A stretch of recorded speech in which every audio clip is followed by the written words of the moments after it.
नमस्कार साथियों, आप सभी का हमारे YouTube चैनल पर बहुत बहुत स्वागत है। इस क्लास में हम राजस्थान 4th ग्रेड भर्ती के लिए राजस्थान जीके के यहाँ पर महत्वपूर्ण सवाल करने वाले हैं। एग्जाम की दृष्टि से ये क्लास आप सभी के लिए बहुत ज़्यादा महत्वपूर्ण होने वाली है, तो इस क्लास को अंत तक देखना। उससे पहले अगर आप लोग चैनल पर न्यू तो चैनल को सब्सक्राइब कर सकते हैं। साथ में अगर आप लोगों ने हमारे टेलीग्राम चैनल को ज्वाइन नहीं किया है तो छोटी बड़ी अपडेट पाने के लिए आप लोग हमारे टेलीग्राम चैनल को भी ज्वाइन कर सकते हैं। लिंक आपको इस क्लास के डिस्क्रिप्शन बॉक्स में मिल जाएगा। सो विदाउट एनी वेस्ट चलिए हम इस क्लास को स्टार्ट करते हैं। साथियों, पहला सवाल आपकी स्क्रीन पर है। लोहागढ़ दुर्ग में स्थित अधातु से निर्मित दरवाजे किस शासक द्वारा दिल्ली से विजय करके इस दुर्ग में लाए गए? आपके सूरजमल, बदन सिंह, जवाहर सिंह या रणजीत सिंह? तो इस सवाल का आंसर सभी साथी बताएंगे कि लोहागढ़ दुर्ग में स्थित अधातु से निर्मित दरवाजे किस शासक द्वारा दिल्ली से विजय करके इस दुर्ग में लाए गए थे? आप लोग अपना आंसर बताइए कि इस सवाल का आंसर क्या होने वाला है। तो इस सवाल का आंसर जिन साथियों ने यहाँ पर ऑप्शन नंबर सी बताया है, आपके जवाहर सिंह, उन सभी का बिल्कुल ही राइट हो जाएगा। सो बढ़ते अगले सवाल की ओर। साथियों, अगला सवाल आपकी स्क्रीन पर है। सलीम सागर तालाब तथा सूरज कुंड किस किले के प्रमुख जल स्रोत हैं? आपके चित्तौड़गढ़, कुंभलगढ़, बाला किला या नाहरगढ़ का किला? तो इस सवाल का आंसर सभी जाति बताएंगे कि सलीम सागर तालाब तथा सूरज कुंड किस किले के प्रमुख जल स्रोत हैं? आप लोग अपना आंसर बताइए कि इस सवाल का आंसर क्या होने वाला है। तो इस सवाल का आंसर जिन साथियों ने यहाँ पर ऑप्शन नंबर सी बताया है, आपकी बाला किला, उन सभी का बिल्कुल ही राइट हो जाएगा। आप सभी को कमेंट के माध्यम से बताना है कि बाला किला राजस्थान के कौन से जिले में है। आप लोग अपना आंसर जरूर बताना। सो बढ़ते अगले सवाल की ओर। साथियों, अगला सवाल आपकी स्क्रीन पर है। बुलाक नामक आभूषण शरीर के किस अंग में पहना जाता है? आपके नाक में, गला पर, सिर पर या कान में? तो इस सवाल का आंसर सभी जाति बताएंगे कि बुलाक नामक आभूषण शरीर के किस अंग में धारण किया जाता है। आप लोग अपना आंसर बताइए कि इस सवाल का आंसर क्या होने वाला है। तो इस सवाल का आंसर जिन साथियों ने यहाँ पर ऑप्शन नंबर ए होता है, आपके नाक में, उन सभी का बिल्कुल ही राइट हो जाएगा। सो बढ़ते अगले सवाल की ओर। साथियों, अगला सवाल आपकी स्क्रीन पर है। निम्नलिखित में से कौन सा आभूषण पैर में धारण किया जाता है? आपके हमेल, नेवरी, तलसी या नौगरी? तो इस सवाल का आंसर सभी जाति बताएंगे कि इनमें से कौन सा आभूषण है जो पैर में धारण किया जाता है। आप लोग अपना आंसर बताइए कि इस सवाल का आंसर क्या होने वाला है। तो इस सवाल का आंसर जिन साथियों ने यहाँ पर ऑप्शन नंबर बी बताया है, आपके नेवरी आभूषण, उन सभी का बिल्कुल ही राइट हो जाएगा। नेवरी आपके यहाँ पर महिलाओं द्वारा पैर में धारण किया जाता है, यानी पैर की अंगुली में। सो बढ़ते अगले सवाल की ओर।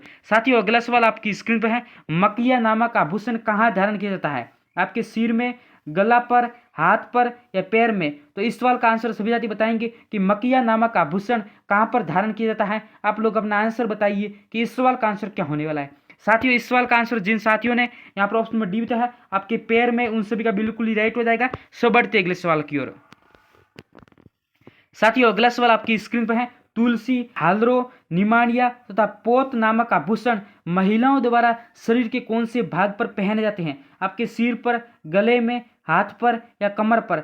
आप लोग अपना आंसर बताइए कि इस सवाल का आंसर क्या होने वाला है। तो इस सवाल का आंसर जिन साथियों ने यहाँ पर ऑप्शन नंबर बी बताया है, आपके गले में, उन सभी का बिल्कुल ही राइट हो जाएगा। सो बढ़ते अगले सवाल की ओर। साथियों, अगला सवाल आपकी स्क्रीन पर है। आमेर महल का निर्माण किसके द्वारा करवाया था?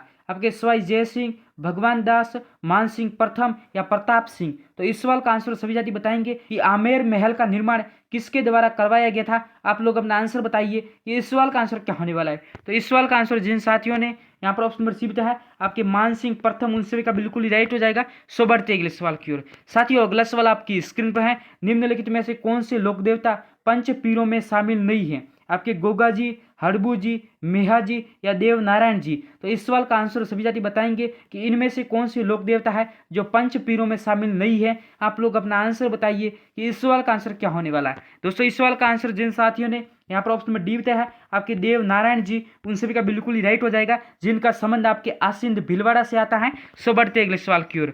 साथियों, अगला सवाल आपकी स्क्रीन पर है। किस लोक देवता की पूजा 4 हाथों वाले देवता के रूप में होती है? आपके वीर कल्ला जी, तलीनाथ जी, हड़बू जी या तेजा जी? तो इस सवाल का आंसर सभी जाति बताएंगे कि वो कौन से लोक देवता हैं जिसकी पूजा 4 हाथों वाले लोक देवता के रूप में होती है। आप लोग अपना आंसर बताइए कि इस सवाल का आंसर क्या होने वाला है।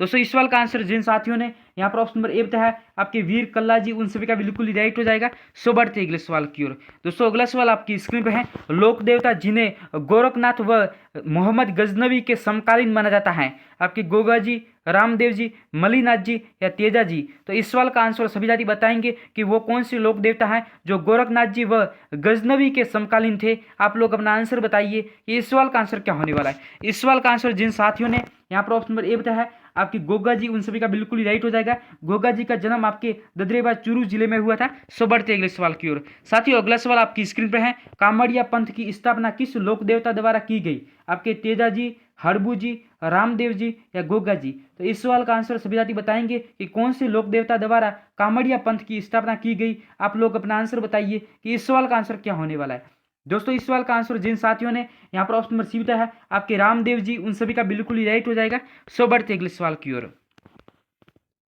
दोस्तों अगला सवाल आपकी स्क्रीन पर है, देवल चारणी की गाय सुड़ाते हुए कौन से लोक देवता वीर गति को प्राप्त हुए?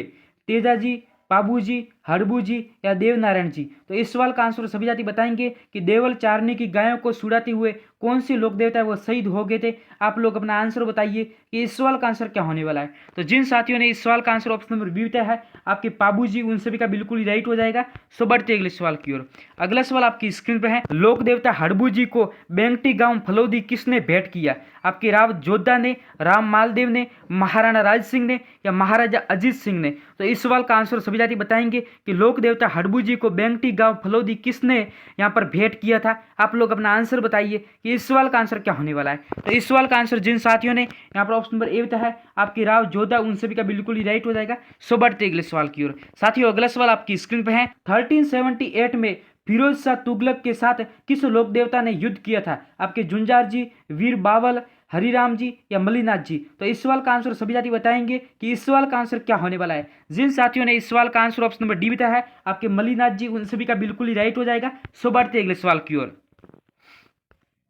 अगला सवाल आपकी स्क्रीन पे है, कौन से लोक देवता के फड़ पर सर्वप्रथम डाक टिकट जारी हुआ? आपके बाबू जी, हड़बू जी, देवनारायण जी या रामदेव जी? तो इस सवाल का आंसर सभी जाति बताएंगे कि वो कौन से लोक देवता है जिनकी फड़ पर सर्वप्रथम आपकी डाक टिकट जारी किया गया था। आप लोग अपना आंसर बताइए कि इस सवाल का आंसर क्या होने वाला है। इस सवाल का आंसर जिन साथियों ने ऑप्शन नंबर सी बताया है आपके देवनारायण जी, उन सभी का बिल्कुल ही राइट हो जाएगा। सो बढ़ते अगले सवाल की ओर। अगला सवाल आपकी स्क्रीन पर है, राम नारायण चौधरी का संबंध किस वाद्यंत्र से है? जंतर वाद्यंत्र, कामायचा, अलगोजा या सारंगी? तो इस सवाल का आंसर सभी जाति बताएंगे कि राम नारायण चौधरी का संबंध किस वाद्यंत्र से है। आप लोग अपना आंसर बताइए कि इस सवाल का आंसर क्या होने वाला है। इस सवाल का आंसर जिन साथियों ने यहाँ पर ऑप्शन नंबर सी बताया है आपके अलगोजा वाद्यंत्र से, उन सभी का बिल्कुल ही राइट हो जाएगा। सो बढ़ते अगले सवाल की ओर। अगला सवाल आपकी स्क्रीन पे है, राजस्थान का कौन सा राष्ट्रीय उद्यान क्षेत्रफल में सबसे बड़ा है? रणथंभौर राष्ट्रीय उद्यान, राष्ट्रीय मरु उद्यान या सरिस्का राष्ट्रीय उद्यान या मुकुंदरा हिल्स राष्ट्रीय उद्यान? तो इस सवाल का आंसर सभी जाति बताएंगे कि राजस्थान का कौन सा राष्ट्रीय उद्यान क्षेत्रफल में सबसे बड़ा है। आप लोग अपना आंसर बताइए कि इस सवाल का आंसर क्या होने वाला है। तो इस सवाल का आंसर जिन साथियों ने यहाँ पर ऑप्शन नंबर ए बताया है आपके रणथंभौर राष्ट्रीय उद्यान सवाई माधोपुर, उन सभी का बिल्कुल ही राइट हो जाएगा। सो बढ़ते अगले सवाल की ओर। अगला सवाल आपकी स्क्रीन पर है, मुकुंदरा हिल्स नेशनल पार्क को राजस्थान सरकार ने तीसरा राष्ट्रीय उद्यान कब घोषित किया? बिल्कुल इस सवाल का आंसर सभी जाति बताएंगे कि मुकुंदरा हिल्स नेशनल पार्क को राजस्थान सरकार ने तीसरा राष्ट्रीय उद्यान कब घोषित किया। आप लोग अपना आंसर बताइए। इस सवाल का आंसर जिन साथियों ने ऑप्शन नंबर डी बताया है आपके 9 जनवरी 2012 को, उन सभी का बिल्कुल ही राइट हो जाएगा। सो बढ़ते अगले सवाल की ओर। अगला सवाल आपकी स्क्रीन पे है, मुकुंदरा हिल्स टाइगर रिजर्व राज्य के किन 4 जिलों में फैला है? कोटा, बूंदी, बारा, टोंक, कोटा, बूंदी, चित्तौड़गढ़, झालावाड़, कोटा, बारा, झालावाड़, सवाई माधोपुर या फिर कोटा, बूंदी, बारा, झालावाड़? तो इस सवाल का आंसर सभी जाति बताएंगे कि जो मुकुंदरा हिल्स टाइगर रिजर्व है वो राजस्थान के कौन से 4 जिलों में फैला हुआ है। आप लोग अपना आंसर बताइए कि इस सवाल का आंसर क्या होने वाला है। तो इस सवाल का आंसर जिन साथियों ने यहाँ पर ऑप्शन नंबर बी बताया है आपके कोटा, बूंदी, चित्तौड़गढ़ और झालावाड़, उन सभी का बिल्कुल ही राइट हो जाएगा। सो बढ़ते अगले सवाल की ओर। अगला सवाल आपकी स्क्रीन पर है, निम्न में से कौन सा युग्म सही सुमेलित है? यानी आपको यहाँ पर सही ऑप्शन बताना है। Mukundra Hills, Mount Abu, Ranthambore, Kota, Sariska, Sawai Madhopur, Keoladeo, Bharatpur? तो इस सवाल का आंसर सभी साथियों को बताना है कि इस सवाल का आंसर क्या होने वाला है। तो इस सवाल का आंसर जिन साथियों ने यहाँ पर ऑप्शन नंबर डी बताया है आपके केवलादेव, भरतपुर, उन सभी का बिल्कुल ही राइट हो जाएगा। सो बढ़ते अगले सवाल की ओर। दोस्तों अगला सवाल आपकी स्क्रीन पर है, रामसागर वन्य जीव अभ्यारण्य स्थित है। आप सभी को बताना है कि रामसागर वन्य जीव अभ्यारण्य राजस्थान के कौन से जिले में स्थित है? धौलपुर जिले में, प्रतापगढ़ जिले में, भरतपुर जिले में या डूंगरपुर जिले में? तो इस सवाल का आंसर सभी साथी बताएंगे कि इस सवाल का आंसर क्या होने वाला है। तो इस सवाल का आंसर जिन साथियों ने यहाँ पर ऑप्शन नंबर ए बताया है आपके धौलपुर जिले में, उन सभी का बिल्कुल ही राइट हो जाएगा। सो बढ़ते अगले सवाल की ओर। अगला सवाल आपकी स्क्रीन पर है, तालसापर कृष्ण मृग अभ्यारण्य किस जिले में स्थित है? आपके बीकानेर जिले में, गंगानगर जिले में, दौसा जिले में या चूरू जिले में? तो इस सवाल का आंसर सभी साथी बताएंगे कि इस सवाल का आंसर क्या होने वाला है। इस सवाल का आंसर जिन साथियों ने यहाँ पर ऑप्शन नंबर डी बताया है आपके चूरू जिले में, उन सभी का बिल्कुल ही राइट हो जाएगा। सो बढ़ते अगले सवाल की ओर। अगला सवाल आपकी स्क्रीन पर है, राष्ट्रीय मरु उद्यान जैसलमेर की स्थापना कब हुई? बिल्कुल इस सवाल का आंसर सभी साथी बताएंगे कि जो राष्ट्रीय मरु उद्यान आपके जैसलमेर जिले में है उसकी स्थापना कब की गई। आप लोग अपना आंसर बताइए कि इस सवाल का आंसर क्या होने वाला है। तो इस सवाल का आंसर जिन साथियों ने यहाँ पर ऑप्शन नंबर सी बताया है आपके 1981 में, उन सभी का बिल्कुल ही राइट हो जाएगा। सो बढ़ते अगले सवाल की ओर।